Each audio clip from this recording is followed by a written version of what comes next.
The WWE roster is stacked with several names who have been world champions before and could easily win gold again, but there are also a couple of stars who stand out and have yet to win anything beyond a mid-card belt in WWE. I am the Wrestling Guy and welcome to another video here on the channel. Join us as today we break down who could become the first holder of the new WWE World Heavyweight Championship. Be sure to subscribe and turn on the notification bell for weekly wrestling content.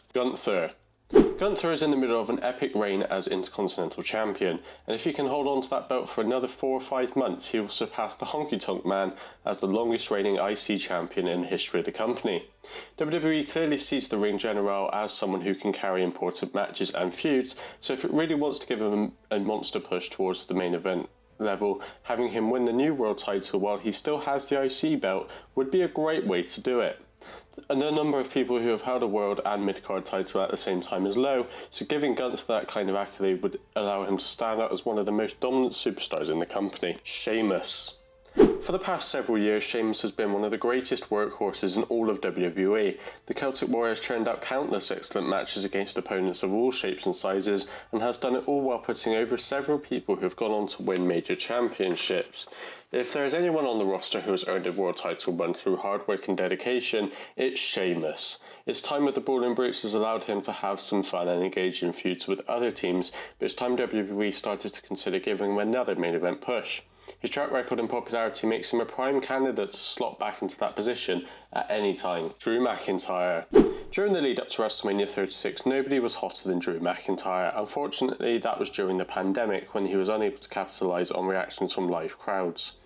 When he defeated Brock Lesnar to win the WWE Championship in 2020, the Scottish Warrior finally became what Vince McMahon had envisioned him for several years earlier when he was billed as a future world champion. While he helped get WWE through a tough time as one of the champions during the Thunderdome era, he had never quite gotten back to that level since losing the belt to Miz after his second reign.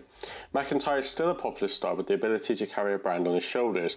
He falls right in the middle of a pack of likely choices to claim the new title, but nobody would question the decision if he was booked to win it. Bobby Lashley may be a former WWE champion, but has never really felt like the company has thrown its full weight behind him as a top star. This is a guy who at 46 years old looks better than 99% of the roster and still moves like a man half his age, as well as having the power only a small percentage of human beings possess. He has everything you could physically ask for in a pro wrestler.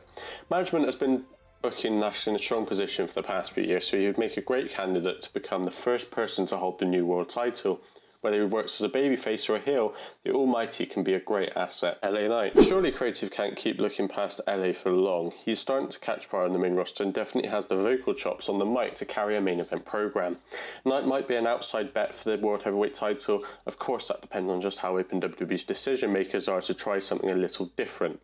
They may well prefer a more established star in the role, but management shouldn't discount the power of the Knight. Yeah, Finn Balor.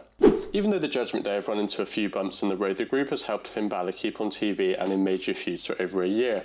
Not only is the Irishman someone who should definitely be eyeing the title, but he also has history when it comes to winning a belt for the first time. Back in 2016, Balor became the first Universal Champion when he defeated Seth Rollins at SummerSlam, but his reign was short-lived because he was forced to relinquish the title the following night due to a shoulder injury he suffered during the match. That was almost 7 years ago now, and the Prince is yet to reach that level again. Like many people, he has held the Intercontinental and US belts, but becoming the first person to hold a world title for the second time is something nobody else in WWE history can claim. If WWE really wants to make Judgment Day more successful, having Balor win the World Heavyweight Championship while Rhea Ripley holds the SmackDown Women's title would be the perfect way to show the fans the company is invested. Seth Rollins. For the past several years, Seth Rollins has been one of the MVPs in WWE. Nobody on the roster deserves a world title right now more than him. Not to mention he is by far one of the best performers in WWE history, not to state the obvious. The Visionary has reinvented himself several times, but the current version of his character has easily been the most popular because the fans can tell he is having the time of his life. Every time he comes out, the crowd sings along to his entrance music as he dances his way to the ring in whatever ridiculous outfit he can find that week. Rollins has bounced from one random feud to another for far too long, and it's time for him to take his rightful place at the top of the mountain again. All of the names listed here are realistic candidates to win the World Heavyweight Championship, but there are also many other deserving names on the roster. Who do you think WWE should crown as its new title holder at Night of Champions in Saudi Arabia on the 27th of May? Let me know in the comments section below. If you guys did enjoy today's video, be sure to like and subscribe if you haven't already. Thank you all for watching, and I will see you in the next one.